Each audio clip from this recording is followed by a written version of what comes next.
मैं तो कह रहा हूँ भारत महान नहीं, भारत बनाओ। मैं तो कह रहा हूँ भारत महान नहीं, भारत बनाओ।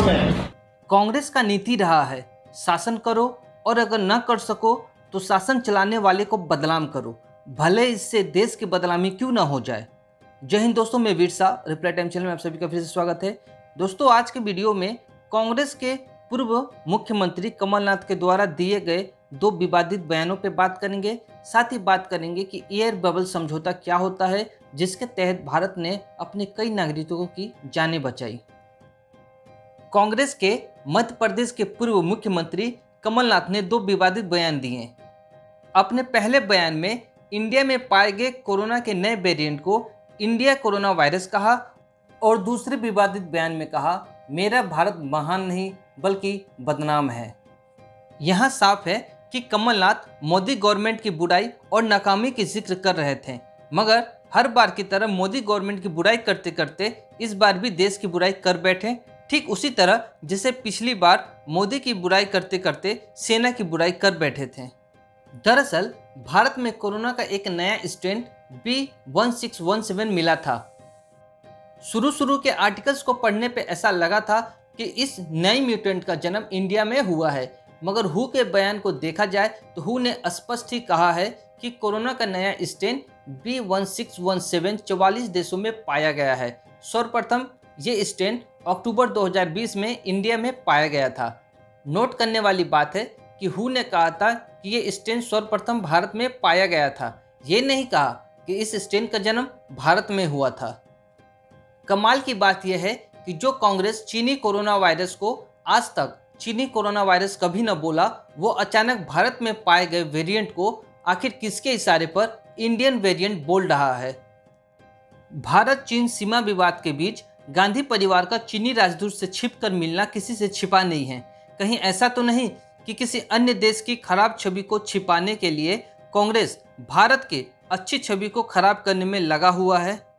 अक्टूबर 2020 में ही कोरोना का नया वेरिएंट इंडिया में मिला था, लेकिन पाकिस्तान की संसद ने जैसे ही इस नए वेरिएंट को इंडियन वेरिएंट कहा, कांग्रेस के प्रवक्ता, उसके पूर्व मुख्यमंत्री भी हमारे देश को बदनाम करने के लिए कोरोना के नए वेरिएंट को इंडियन वेरिएंट कहने लगे।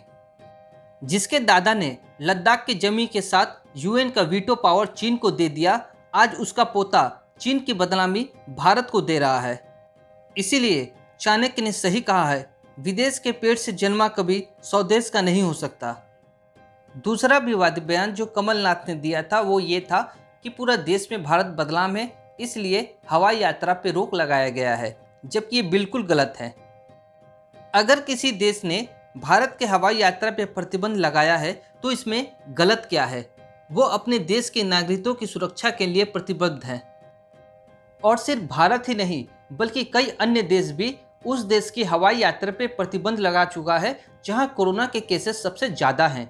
खुद भारत ने अफगानिस्तान, फिलीपींस और मलेशिया के हवाई यात्रा पर प्रतिबंध लगाया था। मगर इसी के बीच सरकार ने दूसरे देशों के साथ एयर बबल समझौता भी किया हुआ है। एयर बबल समझौता एक द्विपक्षीय हवाई यात्रा समझौता है। इस समझौते के तहत कोरोना काल में अलग अलग देशों के द्वारा लगाए गए यात्रा प्रतिबंधों के बीच फंसे लोगों को अपने देशों में लाने में आसानी होती है। इसी समझौते के तहत वंदे भारत मिशन द्वारा भारत ने 98 देशों में फंसे 45 लाख से ज़्यादा भारतीयों को अपने देश वापस भी लाया और देश में फंसे विदेशी नागरिकों को उनका देश सकुशल पहुंचाया भी। भारत सरकार ने Oman, UAE, Afghanistan, Bangladesh, Bhutan, Bahrain, Canada, Ethiopia, France, German, Iraq, Japan, Kenya, Kuwait, Maldives, Nepal, Netherland, रूस, Nigeria, Oman, Qatar, Rwanda, Seychelles, Sri Lanka, Tanzania, Britain, Ukraine, America और उज्बेकिस्तान के साथ एयर बबल समझौता किया है। इस समझौते के तहत भारतीय नागरिक इस कोरोना काल में भी इन देशों की यात्रा कर सकते हैं। जो प्रतिबंध लगाए गए हैं उनके अनुसार कोई भी विदेशी भारत में घूमने या व्यापार करने की वजह से नहीं आ सकता। वैसे कांग्रेस मोदी विरोध में कब देश विरोधी हो जाती है उन्हें खुद पता नहीं चलता। पता चले भी तो कैसे? उनके पास बीजेपी के जैसे भक्त थोड़ी न है जो गलती करने पर बीजेपी की ही खिंचाई करना शुरू कर देते हैं। कांग्रेस के पास कांग्रेस के सेवक होते हैं जो कभी अपने अकाव के गलत फैसले को गलत नहीं बोलते हैं। शायद इसी वजह से भक्त उन लोगों को चमचे बोलते हैं। पहले कांग्रेस बीजेपी को राम मंदिर और 370 को लेके ताना मारती थी, पर जैसे ही राम मंदिर बनी कांग्रेस ने न उसकी बधाई दिया, न ही 370 हटने पे सरकार को खुले रूप से समर्थन दिया।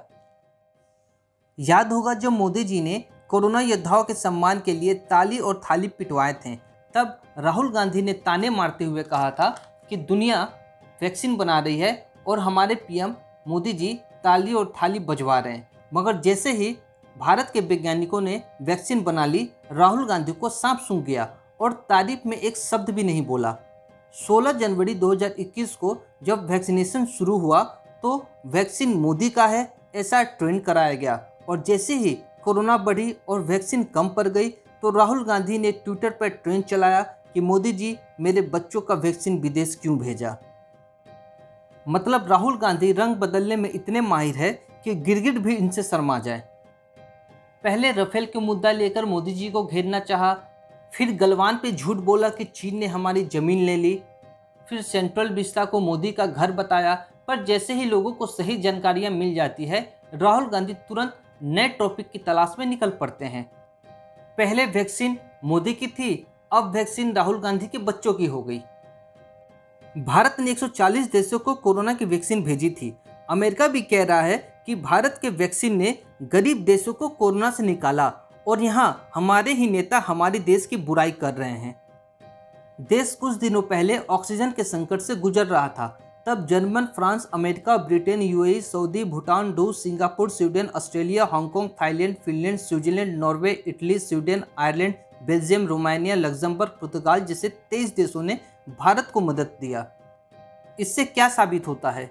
यही कि यह है आज का भारत, जो एक और गरीब देशों की मदद भी करता है तो दूसरी ओर तमाम देश भारत को मदद देने के लिए एक पैर पे खड़े भी रहते हैं।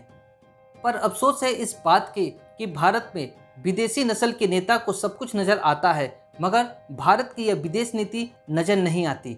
आखिर नज़र भी आए तो कैसे? विदेश के पेट से जन्मा कभी स्वदेश के बारे में सोच जो नहीं सकता। दोस्तों, आप इस वीडियो को ज़्यादा से ज़्यादा शेयर करें और सेवकों की गलतफहमी को दूर करने का प्रयास करें, जो विदेशी नस्ल के नेता में अपने स्वदेशी राजा को ढूंढने का प्रयास करते हैं। दोस्तों, अगर आपको भक्त वर्सेस चमचा का वीडियो देखना है तो नीचे दिए हुए डिस्क्रिप्शन लिंक पे क्लिक करें, आपको वीडियो मिल जाएगी। मिलेंगे फिर अगले वीडियो में, तब तक के लिए जय हिंद।